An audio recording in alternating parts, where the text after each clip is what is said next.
Okay, good evening, ladies and gentlemen. My name is Kevin Vargas. I work in the Communications Division at the Department of Planning and Development.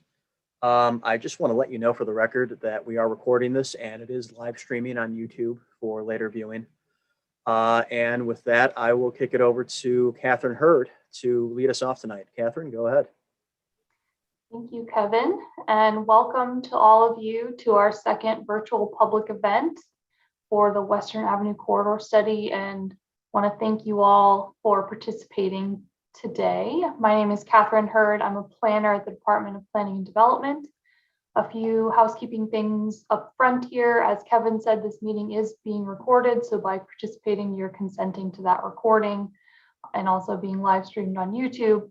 And the video will be linked on our website following the meeting a few days out. We will have interactive breakout groups for a good portion of the meeting. So the planning team will provide a quick overview at the beginning here, and then we'll get into the discussion. At this point, I believe the chat is disabled to save all of our questions, comments, ideas, discussion for the breakout groups later.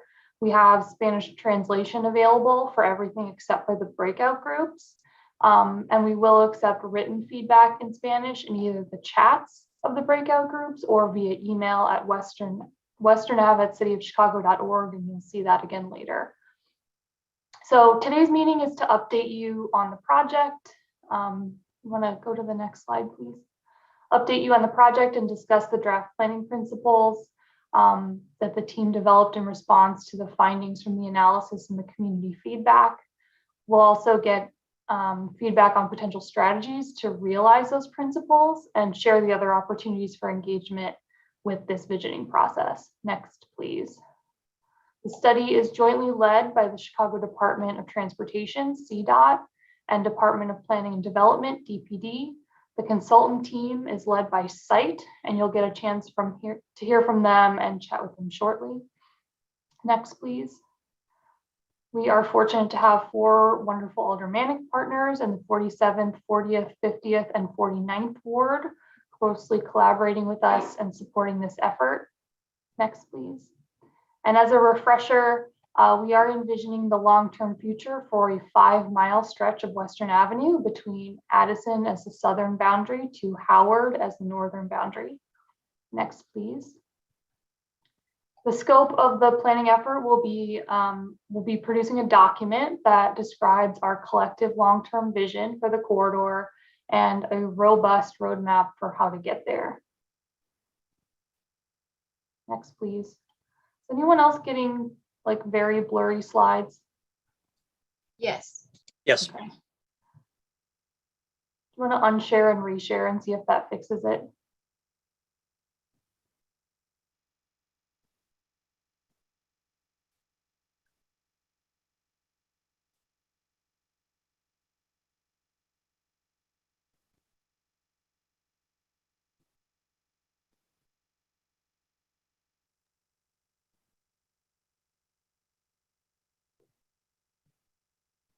Okay, that's better.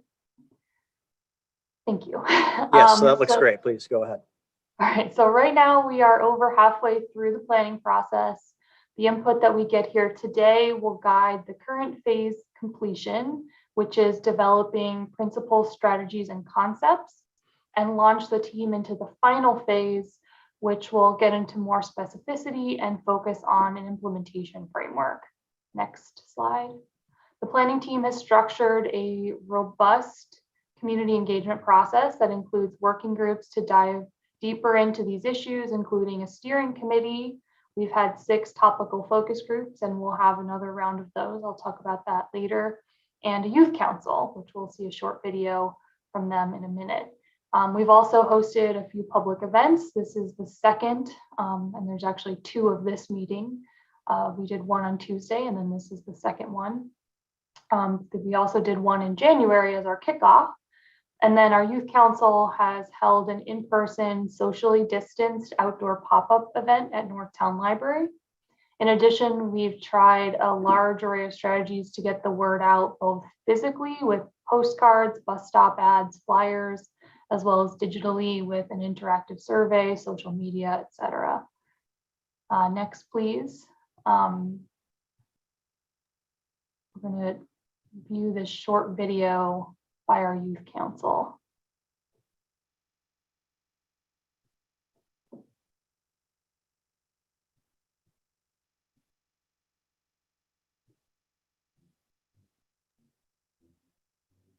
Western's very busy, Full of cars, noisy, desolate. lonely. It's the longest street in Chicago. I've heard it's like one of the longest continuous running streets in the entire country, which is amazing. What I like about Western is just the number of people on it, the number of people living their lives. The 49th bus that goes all the way from the south side to here, so it's like super easy transportation. The best thing about Western, I say like the nature reserve. We love Warren Park.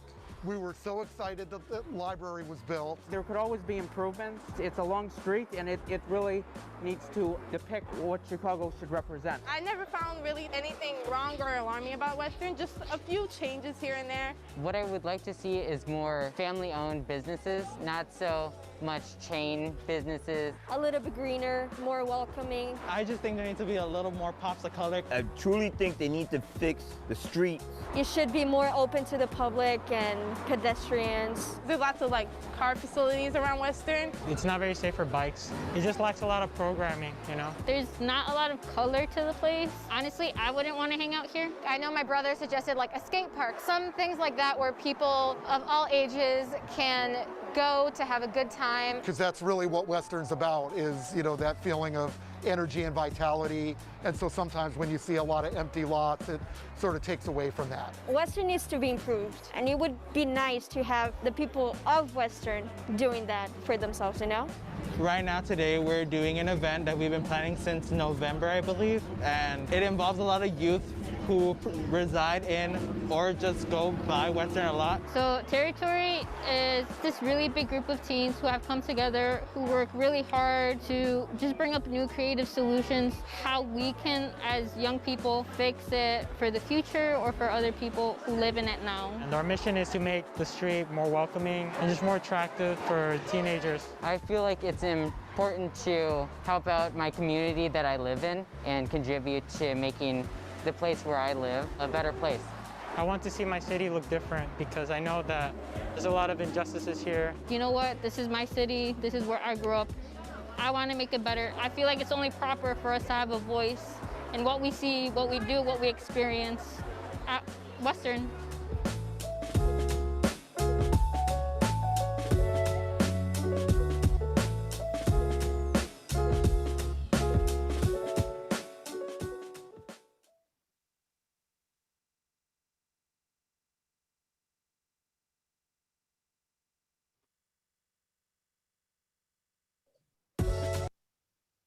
All right.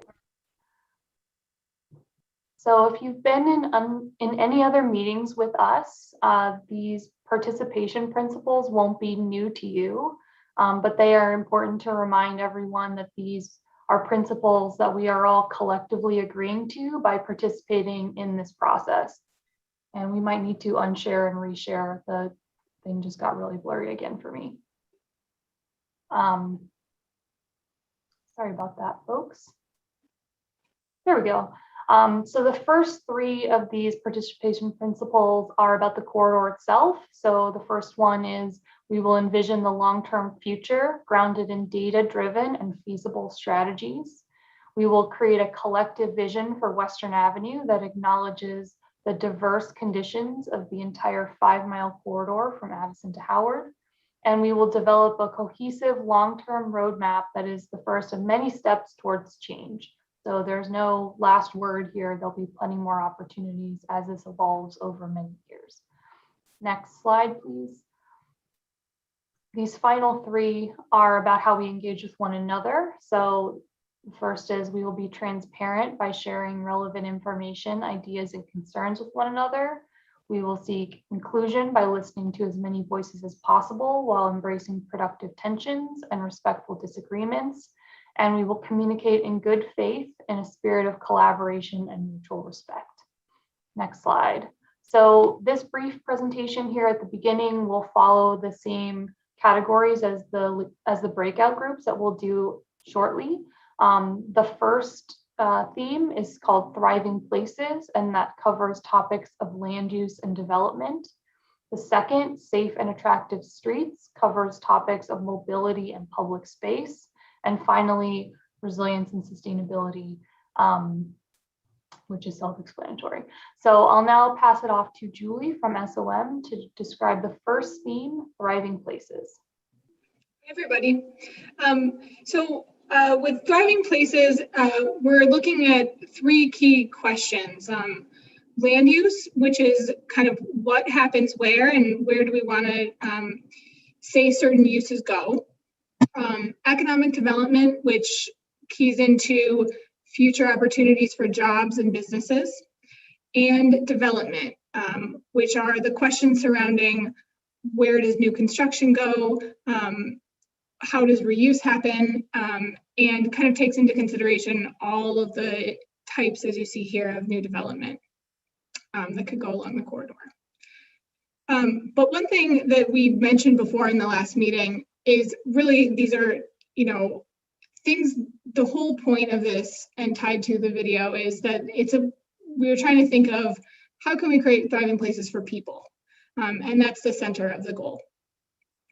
And so the three key findings, I think, will come into the next slide. But we're looking at the fact that the corridor has a long stretch of very varied, vibrant neighborhoods. There's a diverse population along this corridor, a series of sub-neighborhoods. Rogers Park and Lincoln Square may be most well known, but there is an even smaller network of distinct neighborhoods here. And there's constant growth along this corridor. So people stay here. And the more people who live along this corridor, the more business can be supported as well. Next. Western is also a place of diverse destinations. Of course, there's some of the most well-known ones are Devon Avenue and Lincoln Square. But there's also Rose Hill Cemetery. Warren Park is a big regional driver of for recreation.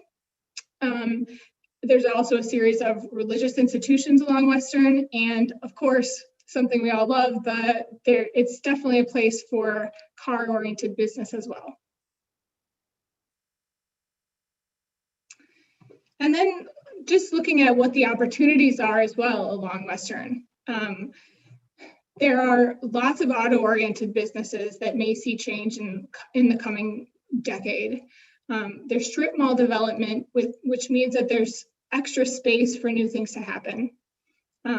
Transit nodes are another place where things could become more dense and more people could kind of come together at those nodes. And there are also clusters of vacant buildings that could also be reimagined.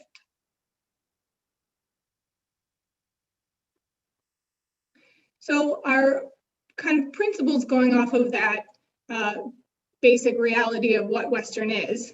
If you go to the next slide.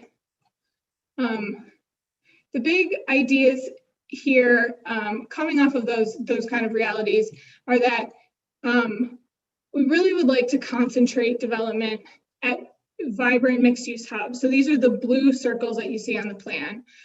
Places where there's a lot of east-west activity as well as north-south, where people are coming together. And that's where there could be more intensity and more activity. The yellow zones are places where there could be either building reuse or residential kind of infill to support those hubs, and population could grow as well along Western. And then the third principle here is to celebrate the corridor's unique cultural assets. So really it's a core theme here. And Lincoln Square and Devon are really the big ones that are circled in this map. But celebrating and enhancing those existing assets is a core principle. And we'll go through those here. So celebrating and enhancing the corridor's unique assets. One just benefit of this corridor itself is that there's already so much going on. Ainsley Arts Plaza, Lincoln Square, even all the way down to Waveland Bowl, there's so much culture already here. And so we can take the lessons of that culture and try to apply it in places where it could use more. Next. The next idea that I touched on before was concentrating development at these hubs. So the idea is to support more intensity around transit and around places where people are passing through. And that will, that could be mixed use, but it would also support a stronger population and kind of strengthen places along the corridor. Next. I think David's going to jump in here. Yeah, thanks, Julie. Hi, David Scully from SOM. Just on these last points, I think, sort of housing, as you saw in the earlier diagrams, there is, sort of a real opportunity to find, and encourage new housing development between the mixed-use hubs. This development includes ground floor residential units and a wide range of housing types that really can allow and meet the community's needs for, sort of diverse housing and mixed housing. Next slide. I think lastly, that there is also an opportunity to really look at reimagining and encouraging adaptive reuse of existing sort of buildings along the corridor that might be currently retail or commercial structures for residential use, retrofitting those to add spaces and to add more diversity to the housing types along the corridor.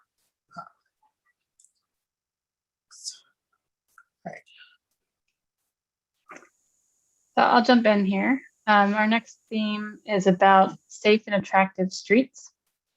So here we're talking about transportation and mobility, so how people use Western Avenue.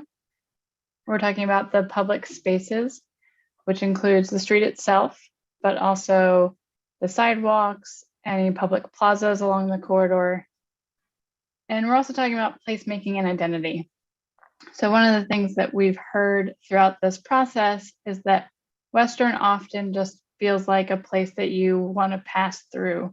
You're not trying to go to Western. So we want to think through this process about how we can create more of a place along Western Avenue. Next. So our key findings in this theme, I'll run through the findings from our analysis and our engagement in these three categories. You can go to the next slide. So first is that Western is designated as a principal arterial, which basically means that it's an important corridor in the overall transportation network of the city.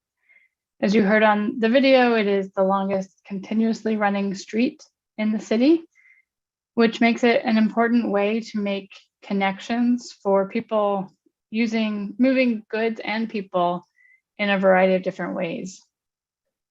There are over 30,000 vehicles using the corridor on a daily basis. 11% of those are trucks and freight traffic, which is a pretty significant amount of freight traffic. There are also a lot of people moving along Western via transit. The 49 bus is one of the 10 most heavily ridden in the CTA system.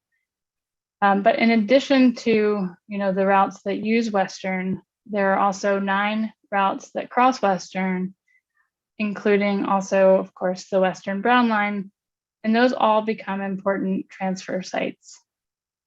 So while we hear that it's really important to make Western more pedestrian friendly, we also know that we need to balance all of the uses along Western and the role that it serves in the network. But looking at the cross direction, we also know that Western has become quite a barrier, and it has actually divided neighborhoods and segmented neighborhoods along this 5-mile stretch. So you'll see that sentiment reflected in a lot of these quotes here. Next. And so speaking of getting across Western, we have heard through our engagement thus far that Western is not a particularly desirable street for biking on, but that it is important for people to be able to access destinations along Western and to cross Western. So what you see in this map in the blue are the existing bike routes in the vicinity of the corridor. And then you also see in the orange highlighted segments where we noticed hot spots of crashes involving pedestrians or bicyclists. And so we see that a lot of those crash hotspots coincide with areas of high pedestrian activity. And you notice here as well that they also coincide with some of the bike cross routes. Next. So getting into the public realm, what we mean by that is the space between the curb and the private property. So in most cases, that's the building face, but in some cases that's open space where Western goes along a park or the cemetery. And as this is a long corridor, the public realm does vary quite a bit along the corridor. So we see that in the middle, the public realm area is quite narrow. And in fact, there's not enough room for trees. And that the width of the public realm really impacts things like trees and street furniture and how the pedestrian level of comfort is, what businesses how they can use that space. So on the northern segment, there's a wider area in the public realm, allowing for more mature trees. Here on the south end, we see kind of a middle ground where we have street trees and grates. But generally speaking, the public realm is inconsistent and it's not always correlating to the amount of activity, public activity or pedestrian activity and access to transit and things like that is needed. Next.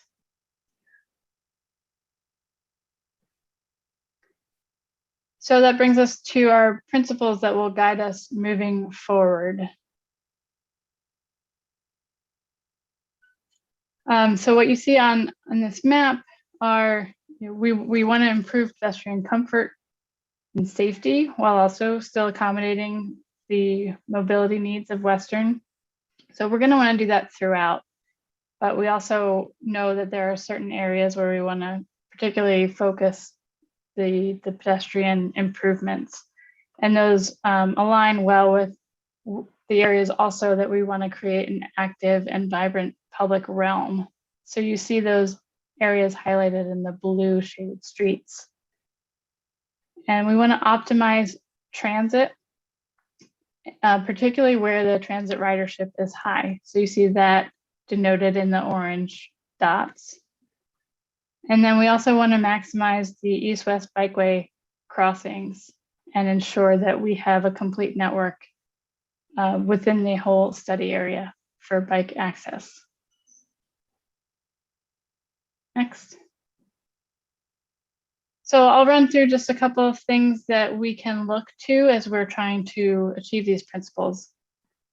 So for improving pedestrian comfort, we'll be looking at targeting key intersections for safety enhancements. You see a lot of those here on the screen. Those can be done in a permanent fashion using concrete, or as in the case of the Lakeview Lincoln Hub, they could be done in a temporary or more short-term immediate fashion using paint and bollards and posts.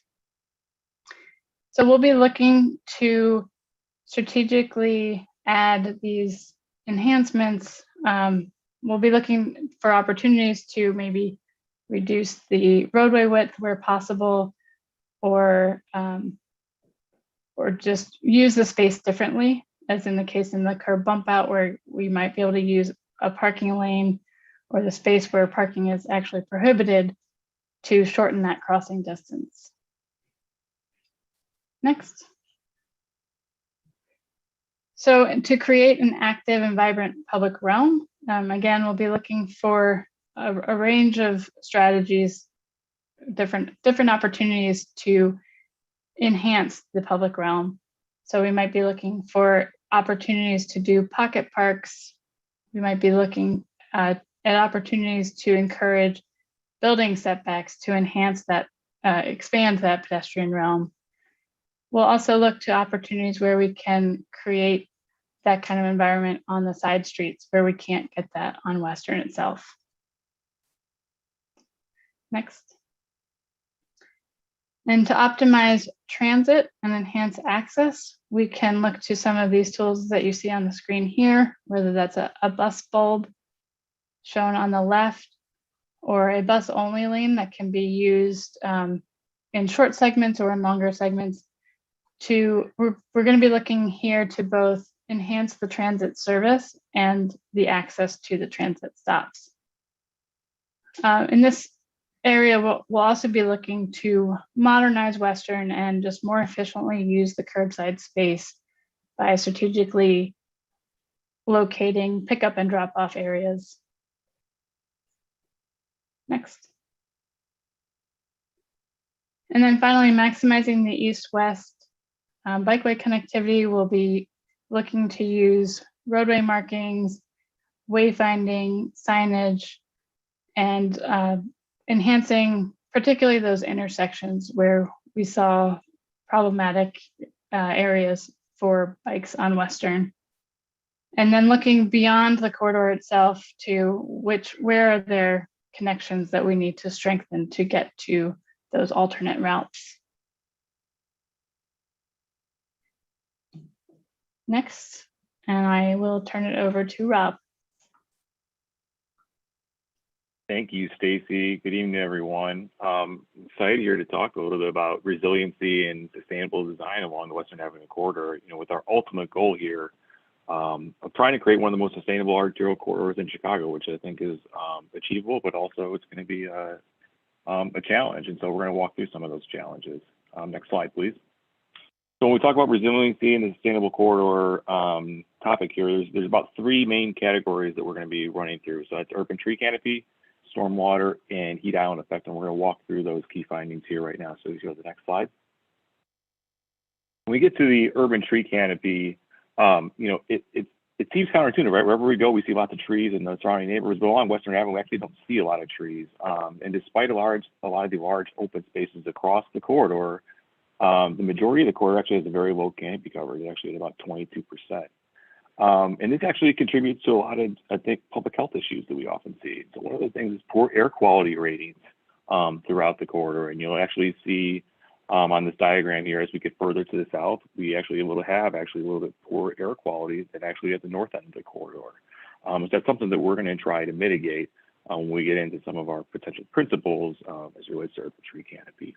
But there have been recent improvements, right? We have the new Addison to Irving Park streetscape that was recently redone that had some new shade trees and everything else. And when we've talked to the community, we've heard a lot of different things, but mostly about noise and air quality as being a huge deterrent for businesses. There's a lack of biodiversity. Westridge Nature Preserve is great, but it's only in one section of Western Avenue, right? And there's a lot of other opportunities we feel like for enhancing that biodiversity and connecting to the greater open space network. Go to the next slide, please. So stormwater. There's two areas we want to talk about when we look at stormwater. There's impervious surfaces, right? So that's your concrete and asphalt pavements where the water can pond, and then ultimately that ponding turns into flooding. We want to talk about that as well. Western Avenue it's really a concrete jungle, right? There's lots of impervious surfaces throughout the corridor, and that's an issue, and it impacts flooding. The central portion of the corridor has a little bit less of a concentration of those impervious surfaces, but that's mostly due to the significant open spaces at Westridge Nature Preserve and Rose Hill Cemetery. So when we look at those, our feedback on that, we wanted to talk about other ways to use, a lot of the community said other ways to use rooftops, such as green roofs, to address some of these impervious surfaces, and other ways that we maybe can deal with some of these large surface parking lots along the corridor. As it relates to flooding, we hear a lot of flooding throughout Western Avenue at the major intersections. That's where we get most of the 311 phone calls where we spoke with Department of Water Management, the tracks and catalogs, all that information. And so one of the main things we want to do is try to mitigate flooding and make sure that we aren't pushing water back into the surrounding neighborhoods and making sure that we don't have flooding throughout the corridor. Go to the next slide, please. So urban heat island effect, that's the third piece we wanted to talk about. You know, with climate change, obviously it is getting warmer and it's definitely changing, I think, some of the swings in temperature, and we're having some more extreme events.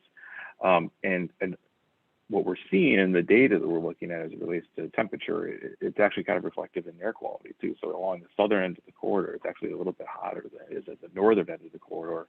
And so that's something that we're trying to keep an eye on. And one of the ways that we can address that, obviously, is with canopy coverage, when we discussed urban tree canopy. But ultimately, we want to make sure that we reduce the temperature along the corridor. We'll get into a few options that we're discussing later with our principals. Go to the next slide, please. So when we look at you know, resiliency and sustainable design, we have a few different principles that we're trying to address these three pieces. We're going to walk you through a little map here on the next slide about how we're going to hopefully implement these to address the findings we just discussed. So, you know, the first piece is, like, we really want to mitigate this urban heat island impacts that we just talked about throughout the corridor, because that definitely has an impact on air quality. We want to make sure that we're addressing stormwater, flooding, you know, through a systems-based approach, right? There's a lot of different ways that we can address stormwater flooding. We want to make sure that we're using all available tools, because rainstorms are becoming, you know, more not just more frequent, but they're heavier too, right? So we want to make sure we take care of that. And then incorporating potential technological solutions strategically across the corridor is something that we're looking into, and we want to make sure that we implement. If you go to the next slide, please. So the first, you know, how do we mitigate these urban heat island impacts? You know, so the first thing is increasing tree canopy coverage along the corridor. This is something that, you know, not only will it help with the urban heat island impact, but it's also an aesthetic thing too, right? So this will help with the visuals of the corridor, but it also helps reduce the overall heat. We want to make sure we're using street safe planes that can help define on-street parking areas and loading areas and gathering spaces. And the other element that we're looking at is using high albedo pavement. So that's pavement that's lighter in color, so a little bit lighter, maybe whiter in pavement, so like in the bottom left image, that helps reflect heat off the ground, for instance. And so those are kind of the three main pieces that we're going to look at to help mitigate urban heat island along Western. Go to the next slide, please. The second one is we want to address stormwater flooding through a series of systems. Like I said, there's a lot of different ways to address stormwater, and we need to use all of them. And so I think the first one is, implement a network of stormwater best management practices, right? And some of that's infiltration planners like the top left image, or permeable pavement, or the Chicago Green Alley program. We want to make sure we're using all available tools. We want to utilize permeable pavers or permeable pavements within parking areas. That's one of our largest impervious areas. Let's make sure we get that stormwater into the ground before it has a chance to reach the sewer. And then we want to utilize redevelopment sites for storage potentially. There's a lot of different agencies that are doing this. The MWRD has a program that greens up schoolyards where they store stormwater under school playgrounds. And so let's think how we can work through all these different solutions across the corridor. Go to the next slide. And then finally, we want to take a look at technology and how we can incorporate that throughout the corridor. So whether that's solar fixtures to help power some of the street lights or other elements. Another piece is LED lighting. So LED lighting's been being implemented citywide right now. There have been LED lights already installed along Western Avenue. We want to make sure that continues to make sure that we have the highest quality lighting and most energy efficient lighting possible. But another element is bike and pedestrian counters. One of the things that's really interesting that we find that sometimes that can potentially encourage traffic. It's really neat data also that can be collected and shared with the business community and help maybe drive investments in certain areas. And then the third is, this kind of one example here is this like a smart trash can. I know it sounds silly, but maybe there are products out there that tell you when the trash can is full, right? Instead of just having city crews drive up and down the corridor each day and checking and emptying, contributing, to emissions and everything else and the general traffic on the corridor. What if we could just empty things on demand basis? And so those are some of the principles that we're trying to evaluate as we move forward. And pass it back to Catherine here. All right. Thank you all. We will now divide into our interactive breakout sessions, which are the same as the 3 planning themes that were just presented. So if you selected one of those themes when you first registered for the meeting, you should be automatically placed into that breakout group. However, if you didn't, or you logged in with a different email address, you should go, there's a little diagram here, click on the breakout rooms button and choose whichever topic of those 3 that you're most interested in, and it'll give you a join the breakout room button to be placed in a group. So yeah, So- Catherine, I'm going to go ahead and set up the breakout rooms now. To anybody who hasn't been pre-assigned and can't figure out how to get there, I will ask you to unmute yourself and let us know where you want to go. So I'm going to start the rooms up now.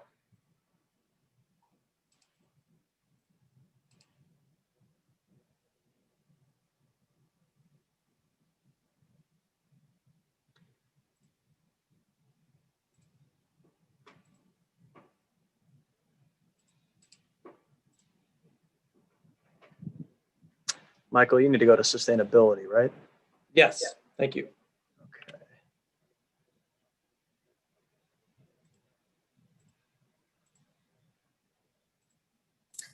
Okay. Beam me Hi, up, Kevin. Scotty. Can you send me to police mobility and streets? Yeah. Thank you.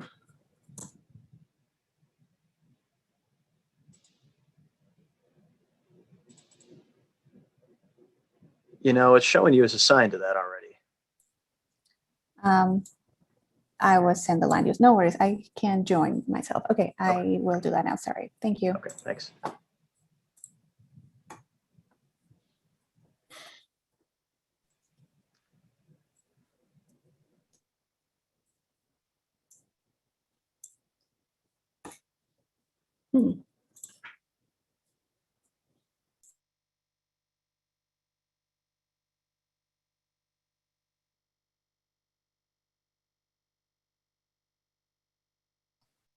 I'm not seeing a breakout option for me.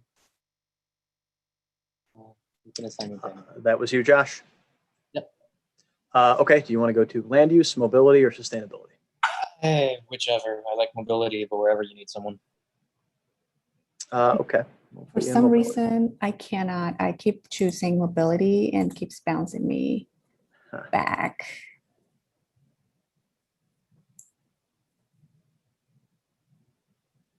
Yeah, if you want to try.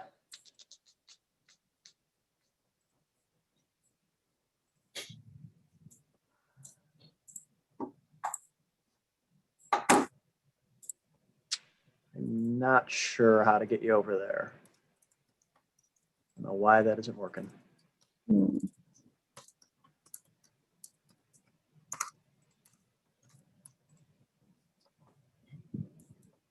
Well, this I can't choose either. So Irene, which one would you like to be in? mobility, but if not anyone, because Okay, I'll send you to mobility.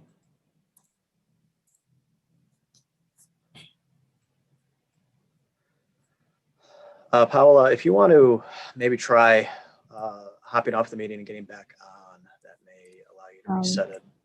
I'm going to do that. Thank you. And I think John McDermott, you're the last one here unassigned. You're welcome to hang out here with me and our interpreter, but if you'd like to go to one of the other 3 rooms, let me know. There won't be much happening here. Sorry, yeah, I was hoping to go to the, forgive me, I'm forgetting the correct term. It's land use, mobility, and sustainability. Land use, please. Sure.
And Luis, they'll be back in here in about 24 minutes.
Okay, I think we got everybody back, Catherine. Great. Well, thank you all for participating in that. At this point, we want to do a quick summary for those of you that missed, obviously you were probably only in one of these breakout groups. So hoping we could give a quick overview of some of the high-level themes or anything particularly surprising that happened by some of our facilitators. And then also please note that the breakout groups were individually recorded. So we will also be posting those on the website later. Give us a few days to get all those files up, but you'll be able to view the whole thing so you don't miss out. But just for the purposes of kind of getting the themes, David, who's gonna do Thriving Places? I'll do it. Yep. Okay. Can I jump in right now? Yeah. Okay. So when we were talking about development, there was a lot of agreement around celebrating cultural assets and adding and encouraging housing. But I think there were some interesting and really helpful insights about how the vibrant hubs might work. So one comment was just making sure to protect special intersections and sensitively placing new development to protect small businesses. So that's a great comment we heard. But there's a lot of support around taking advantage of transit to support new development and activity.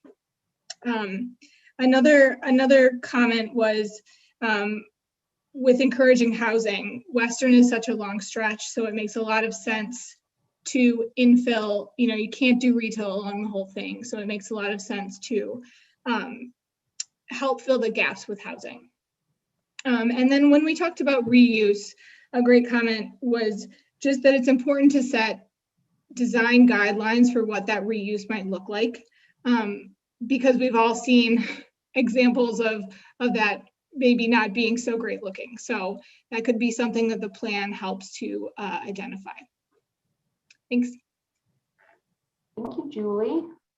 Who from the mobility and public space would like to share the themes? Is that you, Luca?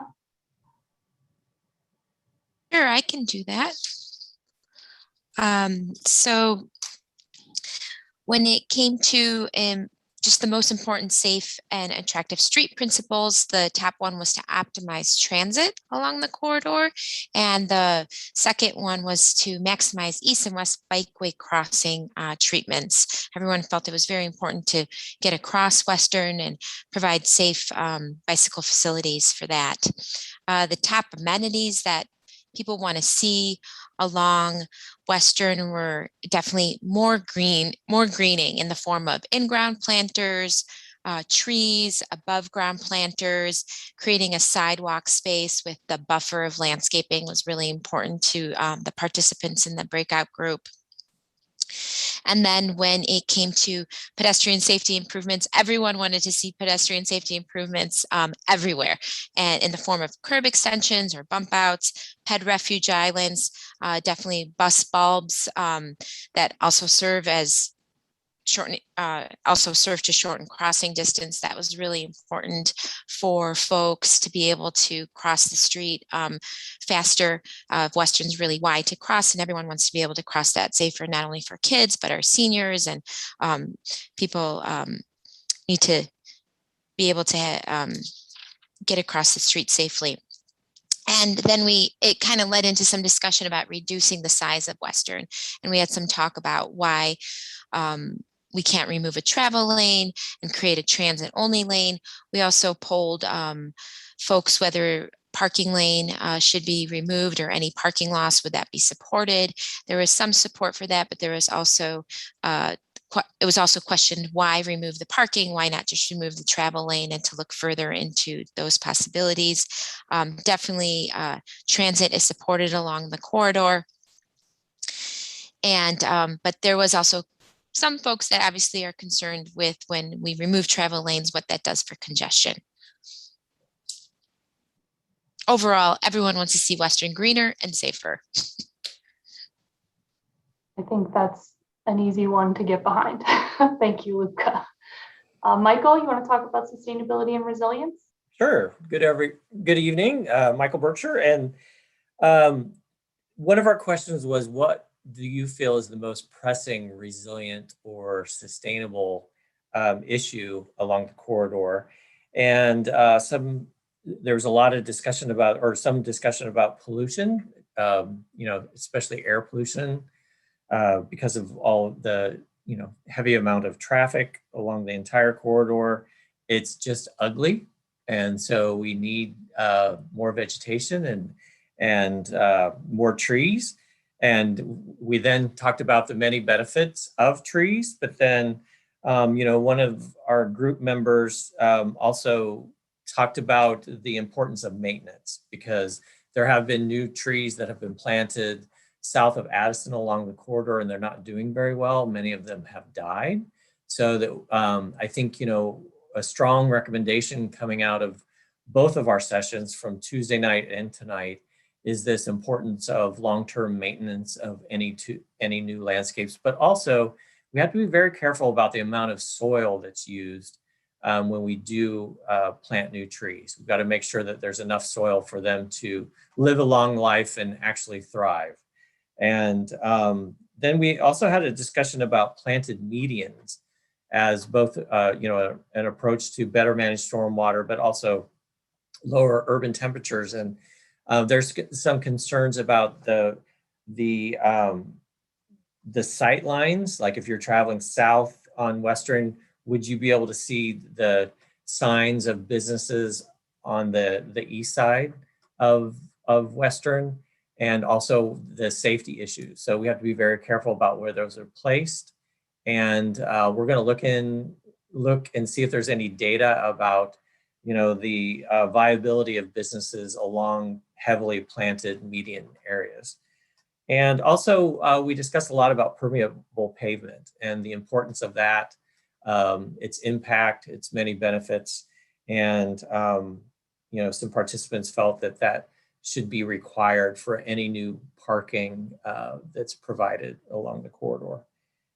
And also the street flooding, similar to what our stormwater experts at the city, the folks that, we had our 3 people pretty much lived very close to the corridor, said that most of the street flooding issues are around the major intersections along the corridor.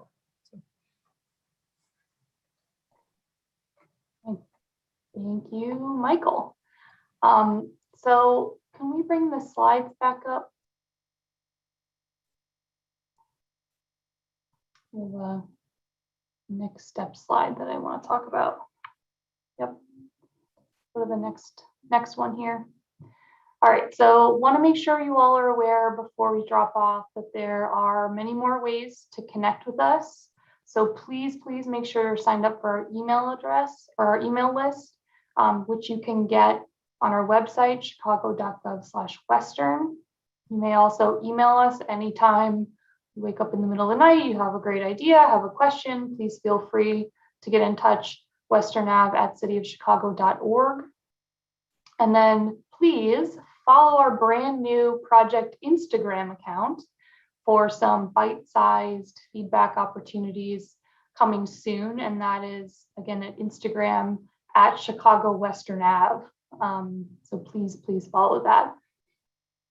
We will have a second round of focus groups in the next couple months where we'll have an opportunity to dive deeper into how these principles would play out in specific areas of the corridor. So please make sure you are on that email address again, or on that email list. So again, go to chicago.gov/Western and sign up for the email list.